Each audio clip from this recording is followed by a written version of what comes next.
Hora de Ares. Os detalhes da grande história militar. Um programa de Sérgio Veludo Coelho, com a participação de Paulo Rezende Ribeiro.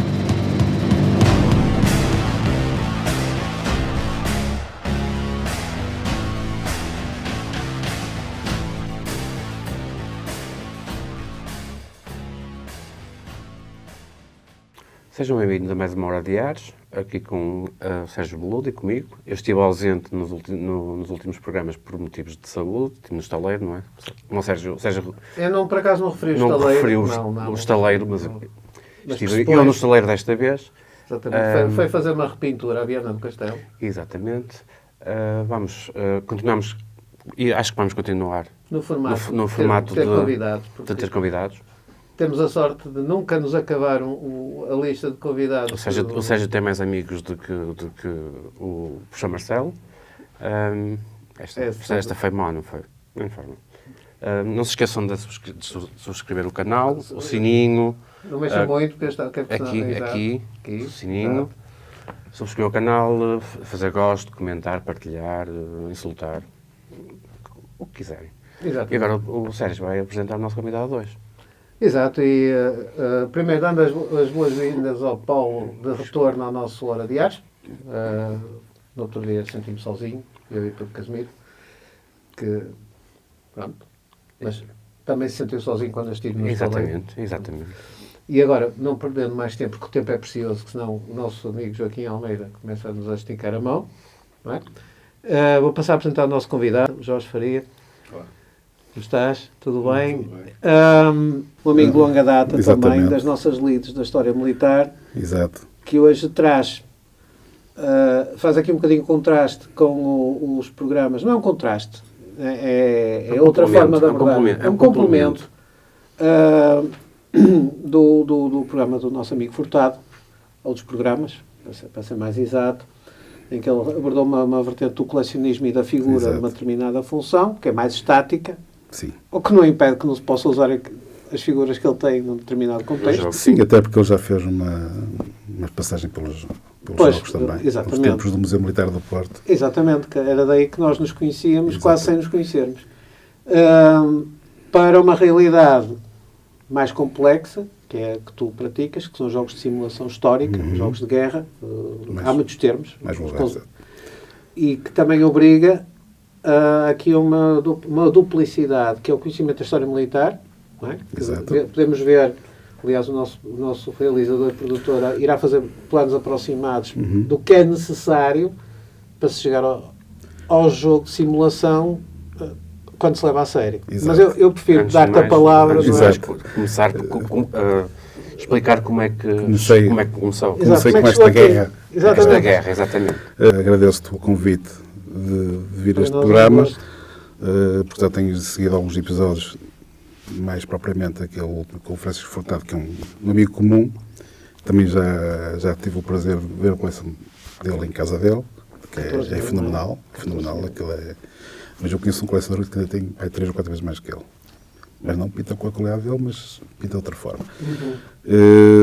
Mas também agradeço o facto de me terem trazido aqui até para falar do hobby que mais aprecio, que são os jogos de guerra, digamos. Eu não quero dar assim um termo muito bélico, porque, enfim, mas jogos de simulação histórica.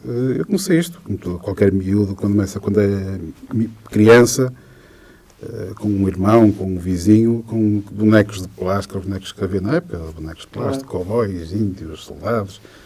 Até se fazia fortes de Lego, aviões de Lego, a tirar peças para matar ou abater as tropas do oponente. Passando à adolescência, aquela fase da vida em que a gente dispersa um bocadinho as atenções, começa a criar umas bases mais sustentadas, dado que também sempre tive alguma apetência, alguma inclinação pela história militar e pela sua recriação à escala em mesas de jogo. Não sei, na altura não havia muita literatura, não havia internet, não havia nada. Quando fiz o serviço militar obrigatório, comecei a ter uma noção mais precisa do que era isto, graças a ter acesso ao Jornal do Exército. Claro. em que foram publicadas algumas regras do Aventura, Sim. que eu conheço pessoalmente também, que ainda continua ativo nos Jogos de Guerra em Lisboa, e do Amorim também.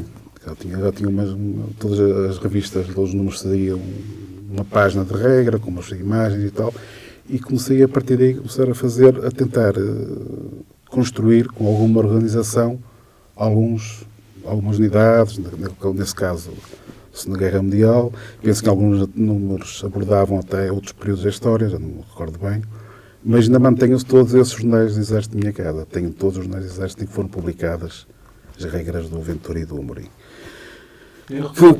Sim, claro que entretanto veio a internet e pronto, graças a Deus. Foi a explosão com a globalização, com o acesso à informação sem fim, a marcas, que eu só tinha acesso às marcas de kits, não é? Também começamos a comprar Airfix, Isso também trouxe... Matchbox, aqueles geladinhos do H11, 76. Tínhamos que nos sujeitar à oferta dos bazares. Era o que havia. Mas comecei com essas pequenas coisitas, uma coisa muito naif, sem grande estrutura. Agora, com acesso com a internet, todos os amantes deste tipo de hobby em todo o mundo começaram a comunicar uns com os outros. Ou seja, os sistemas de regras, os sistemas de jogo tornaram-se globais. Claro. Começou a existir o formato de torneio, porque as regras já eram acessíveis em qualquer país.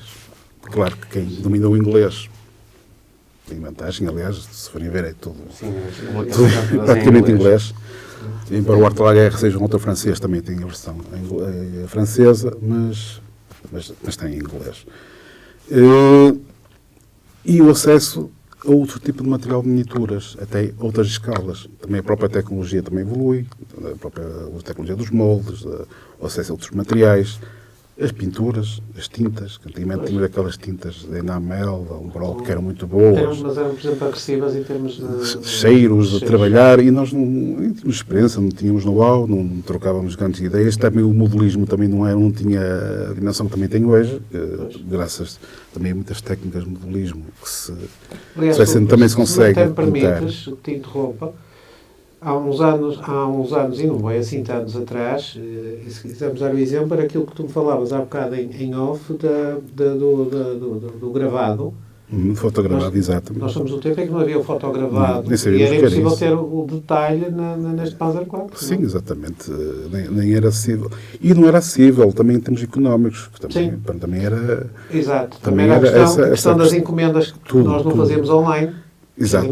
Não havia acesso a material, nem havia capacidade financeira para, não é? Exato. Graças, então, a este boom da internet, os amantes deste hobby começaram a comunicar entre si, a desenvolver sistemas de jogo e tem algumas situações que até já é demais, mas pronto.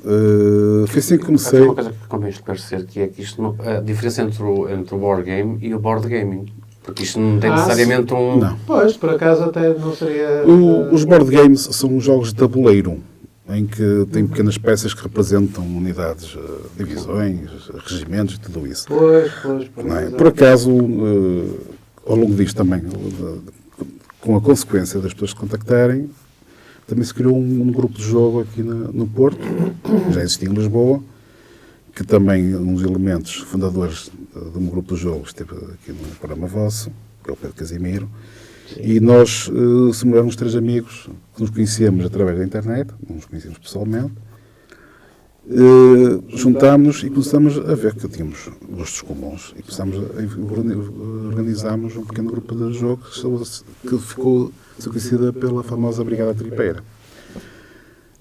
Começámos os 3 na casa de um, na casa do outro, a jogar. Começámos a divulgar isto.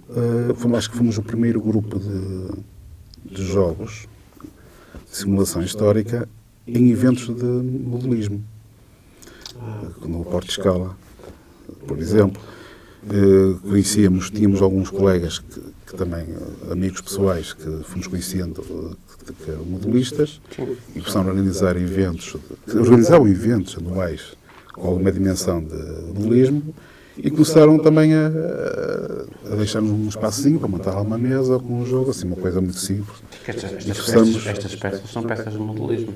Sim, eu considero que seja um modelismo dinâmico, porque não um modelismo estático, porque fazem o diorama, fica parado. Não, isto é uma peça que também, no meu caso, já cheguei ao ponto que também faço coleção, como é evidente. Eu tenho alguns milhares de peças, mesmo assim, de vários períodos da história.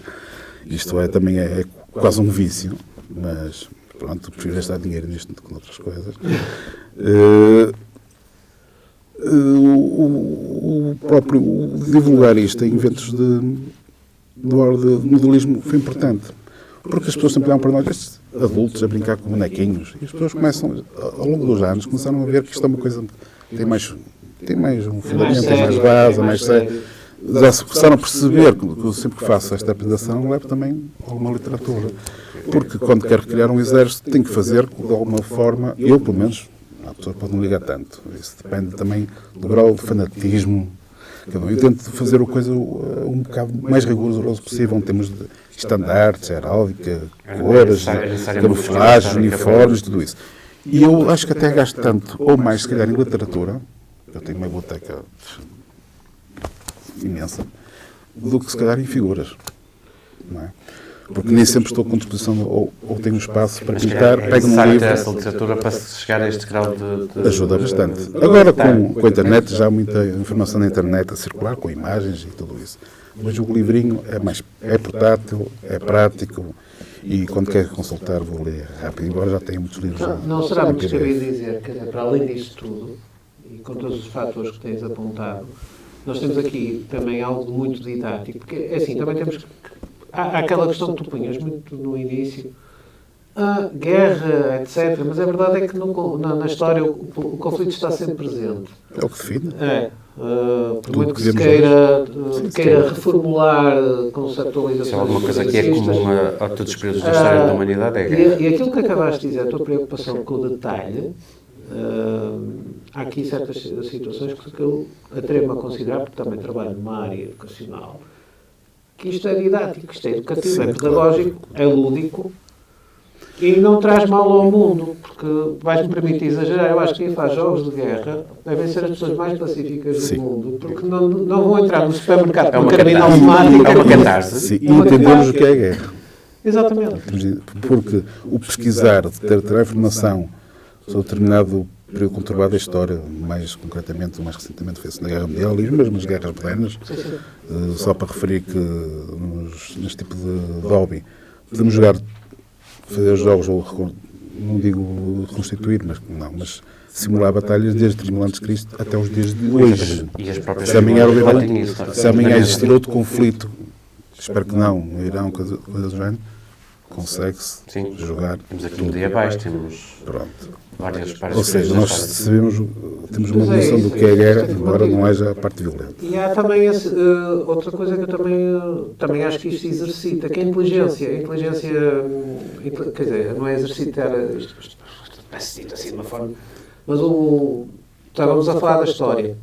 Nós temos um programa com o Vitor Raquel em que ele falava da relação da história com a estratégia. Sim. E aqui voltamos a ter, ou seja, nós até há pouquinho, em off, comentávamos que havia regras que eram mais apelativas à estratégia e outras agora mais apelativas ao confronto tático direto. Até uma evolução do próprio jogo de simulação. Mas o facto, eu lembro-me das regras da DBA, essas obrigavam, e referias em off, mas podemos referir aqui, retomando, que era natural ver miúdos de 10, 12 anos manobrarem DBA, nessas DBA, pronto, para os... De belos antiquitatis. Exatamente, são regras de jogo, muito baseadas em pensamento estratégico, não elaborado. As pessoas são obrigadas a ter um... Sim, era um exército que abrangeu o período clássico, bíblico, a Idade Média até o período pré-renascença. E obrigar a pensar. Sim. Obrigar a pensar. Sim, até porque fazer torneios, aliás, o Pedro Casimiro, o nosso grupo de jogo que se formou, entretanto, participámos em vários torneios em França, Inglaterra, fomos à Itália e organizámos até o Campeonato da Europa em 2003, salvo erro, no Museu Militar do Porto. Exatamente, aliás, o Museu Militar do Porto, durante algum tempo foi depois, passa a expressão da Brigada Tripeira, que se jogava DBA, mas também Segunda Guerra Mundial. Tinha o Mário Penedo, o Ferro Mosca, são nomes, peço desculpa, caros telespectadores, mas são do nosso património, do nosso património de conhecimento comum. Exato. durante algum tempo o Museu Militar foi sede destes foi nossa jogos e era sede, atrativo. Sim, o grupo cresceu, entretanto, só referi que entretanto o DBA parou um bocado, cá em Portugal deixou praticamente de existir. Começamos a jogar Arte de la Guerre. Aliás, no ano passado em Lisboa, no Museu Militar de Lisboa, houve um torneio que foi o Lusitanas Challenge, do Museu Militar de Lisboa, em que vieram participantes de vários países, da Grécia, da Alemanha, da Espanha. Foi no Pátio dos Crimes, até fiquei embaixo. Sim, sim, exatamente. E nós participámos como equipa... Nas Cabres, exato. E nós participámos como equipa pela primeira vez neste sistema. Aliás, este ano vai haver o Campeonato do Mundo, só para referir a globalização disto, do que a internet facilitou e proporcionou. Vai haver o Campeonato do Mundo este ano de Arte de la Guerre na Grécia. Não é? Relativamente às pessoas de idade, este tipo de jogo primeiro promove o convívio. Ninguém joga sozinho. Claro que há aquela parte mais solitária, pintar, construir o exército, estudar que tipo de exército é que vou fazer, construir, porque posso fazer um exército mais ofensivo, menos defensivo, pronto, isso depende de cada um. Há aquela parte, a parte do artesão e a parte do jogador. Pronto, e também a parte cénica, que não trouxe aqui, porque não pude trazer, Sim. que também temos que criar um cenário com algum, como se poderá verificar em alguns livros, de criar uma maquete, mas uma mesa que também seja apelativa à vista, que nós também gostamos de ver uma mesa bonita, com peças bem pintadas e tudo isso, com aquela parte toda cénica, a parte de assentos de terreno, que são importantes nas decisões operacionais do jogo, que é importante, e também porque promove o convívio, como estava a dizer, porque ninguém joga sozinho, ou seja, cria-se o espírito de clube, espírito de grupo. E outra coisa muito boa que isto tem é que gerações encontram-se e jogam uns com os outros, convivem lado a lado. E uma coisa curiosa que nós também dissemos em off, porque tivemos uma conversa antes de começar o programa, é a questão das mulheres. Já começa, sim. Cá em Portugal há poucos jogadores do sexo. Sim, para já, sim. Há pouco, mas já começa a ver. Lá fora, claro que há muito mais. Mas mesmo assim continua a ser uma atividade bastante forte, muito masculina. Isso é mesmo assim. Mas já começa a ver. E até eu conheço algumas senhoras, algumas em Inglaterra e tudo isso, que pintam, que fazem exércitos. É uma coisa fenomenal mesmo, uma coisa incrível. E tem uma sensibilidade diferente.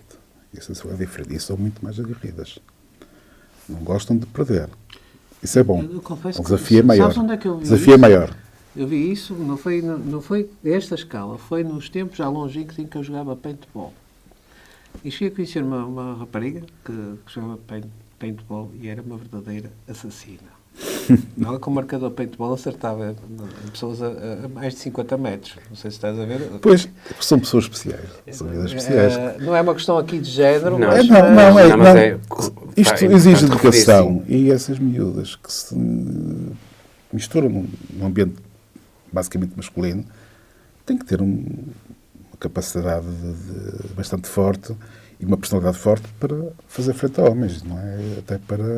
Até que a situação se vai por ela própria e dali a bocado já ninguém está a pensar. Mas, não. Por acaso, nós são jogadores. Isto é um hobby. Eu considero isto como um hobby. Considero isto como um hobby, é para me divertir, primeiro, e para conviver.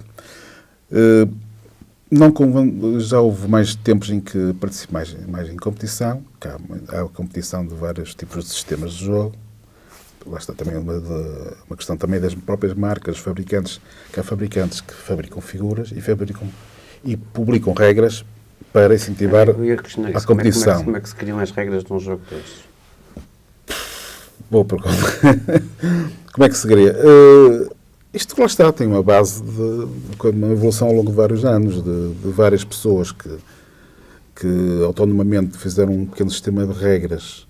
Alguns mecanismos que existem em todos os sistemas de regra. Alguns mecanismos básicos são iguais de todo lado, que depois vão desenvolvendo dentro da sua sensibilidade e do grupo, porque quem faz regras também tem um grupo de jogo. Realmente são pessoas que fazem para clubes ou têm um clube, o seu próprio clube. Claro. E os testes das regras são feitos com os teus colegas de jogo, não é? Como é evidente. É o metatesting. Pronto. Exato. E desenvolve as regras dentro daquele núcleo. Claro, lá está, com a troca de ideias, nos fóruns que também se criaram e tudo isso. E nas próprias revistas, eu tenho aqui uma revista que se pode subscrever. Sou um subscritor, essa revista. Tem muitas ideias, tem reviews sobre sistemas de regras. Mas são os próprios Eles jogadores envolvem-se. entre Há eles sempre vão um- criando há regras e sempre um- partilhando entre eles. Há sempre um ou dois Sim. que são o nucleador e que desenvolvem a partir daí e o resto dos elementos contribuem para a evolução. Ele vai testando, vai colhendo ideias, vai colhendo opiniões e desenvolve um sistema com mecanismos que ele acha que são para ele os ideais. Às vezes os autores de regras começam, muitos deles, por fazer regras para o seu grupo de jogo que Depois partilham. entretanto, começam a ver editoras, tudo isso, começam a ter interesse, começam a querer publicar, a querer a distribuir, porque isso também é um mecanismo de distribuição, que geralmente as regras de autor não é possível, não é? O Battle Group, que neste momento é o que eu jogo isso na Guerra Mundial, se refere só que eu também faço coleção de regras, de livros de regras, porque eu gosto de fazer uma apreciação própria de todos os sistemas, e até porque há às vezes ideias que se podem juntar a outros sistemas de regras que se jogam. O Battle Group, eu conheço até o autor pessoalmente, também tem colaboração de outro elemento que é o Piers Brandt,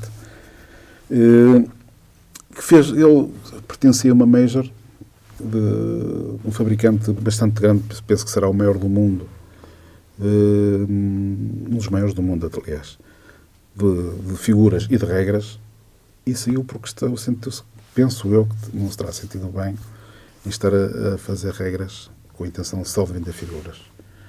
Porque é legítimo também que o negócio é negócio. Claro. Eles têm que ganhar Tem que dinheiro, vender. não tem nada contra, mas eventualmente pode-se Criar cansar, regras não é? que condicionavam ou Para comprar mais Induziam, isto, exatamente, induziam. pronto, o próprio formato, tudo isso. Quando é necessário, porque o jogador é um comprador compulsivo. Eu estou sempre à procura e as marcas, mesmo marcas familiares, digamos, que eu costumo ir já fui há vários anos a Londres ao Salute. Este ano passado, em novembro, estive em Antuérpia no Crisis, que é o maior evento do Wargames do continente europeu. Sim, porque há Sim, eventos. há eventos. Inglaterra tem um circuito de... Inglaterra, tem um curiosamente, circuito nestes aspectos. praticamente semanal. periodicidade semanal. E tem alguns comerciantes que vendem quase exclusivamente nesses eventos. Pronto, ponto final. Aqui o Salute só são alguns milhares, num pavilhão do Excel de Londres. Todos os anos tem um tema. No ano passado que estive lá foi o tema do armistício, da Primeira Guerra Mundial. Há 2 anos foi Steampunk, o tema. Também se Isso é joga, ótimo. também se joga fantasia, ficção científica, tudo é jogado. Sim. Star Wars. Um tema que dá para jogar em jogo ou praticar em 1 para 1, porque já tivemos aqui, só porque eu tenho conhecimento pelo menos uma vez aqui perto na Academia Parnaso, ou que faz Sim, ali em cima, sim. aqui na Rua Nossa Senhora de Fátima um encontro de steampunkers. Eu apareci lá, não ia steampunkado, passo a expressão. É assim, pancada. Vi entre a improvisação, que os mais jovens fazem com um bocadinho de, como é que se diz? Aquilo, Criatividade e... plástico e fica Exato. cola de cor, até material muito Sim. elaborado que Sim. possivelmente aparece aí. Sim, sim, sim. Aliás, nesses eventos veste-se pessoal a rigor conforme o sistema de jogo quer representar. Permite-me até só que te diga uma coisa. Eu comprei agora recentemente uma revista de... Até penso que foi da Mars Igor. Não era a Wargamer, não era a Wargames, não era a Vai Victis. Eu até Eu tenho lá tive- outra, o Soldiers and Strategy, acho eu. não sei qual era, mas sei que era um jogo sobre Culloden, um jogo de mesa sobre a batalha de Culloden, e todos eles, quer dizer, estavam todos como infantaria inglesa, no Milaninho escocês. Mas Não havia nenhum todos os Bonnie Prince jogadores... Charlie. Exatamente. Triste. É, sou o Atif, digamos. E já vi algumas fotografias Eu gosto também É porque está sistema de jogo. que as pessoas se vestem Há um de... sistema de jogo que é chama-se 1946. No caso, se na Guerra Mundial não tivesse terminado em 1945. É uma what if.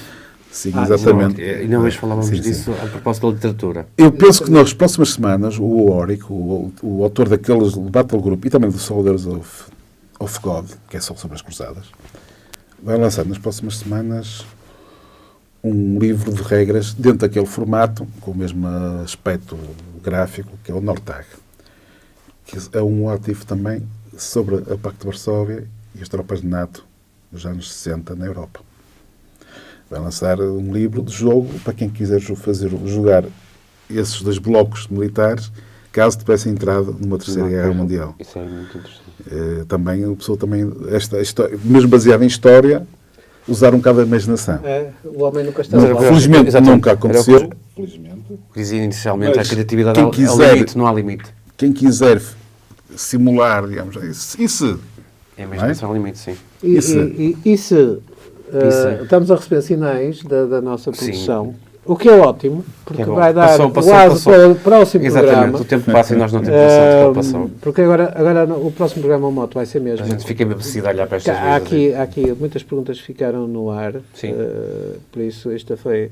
exato, foi uma introdução. Queria, Foi uma introdução. antes de mais nada, agradecer a tua extrema boa vontade em vir aqui a um fim de tarde e trazer-nos uma mesa espantosa. Mas ultimamente E as nossas passou. mesas estão a melhorar. Não, isto está a ser um upgrade fabuloso. As pessoas também estão a contribuir para este upgrade, as pessoas que trazemos cá. Realmente, Jorge, muito obrigado pela tua presença. Obrigado, Estás eu agradeço. já convidado para Para o o segundo segundo programa. E vem com todo o gosto, sempre. O Paulo penso que não precisa mandar subscrever mais nada. Convém sempre. Convém. Para já subscrever a Rádio Transforma, que é a nossa casa, não é? Depois tem oferta, tem política, tem guerra, tem economia. A economia vai Não se ensinar. esqueçam de nós, exatamente, não se esqueçam de nós, com o nosso sininho, o nosso like, Exatamente. porque nós acho que merecemos. E como agora no novo formato, eu tenho que dizer estéreo, Exatamente. sempre a considerar. Sempre a considerar. Exatamente. Graças para telespectadores, E ouvintes. ouvintes. Até ao próximo programa. Muito obrigado.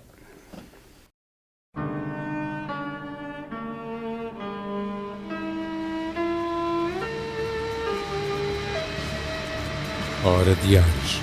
Os detalhes da grande história militar. Um programa de Sérgio Veludo Coelho com a participação de Paulo Rezende Ribeiro.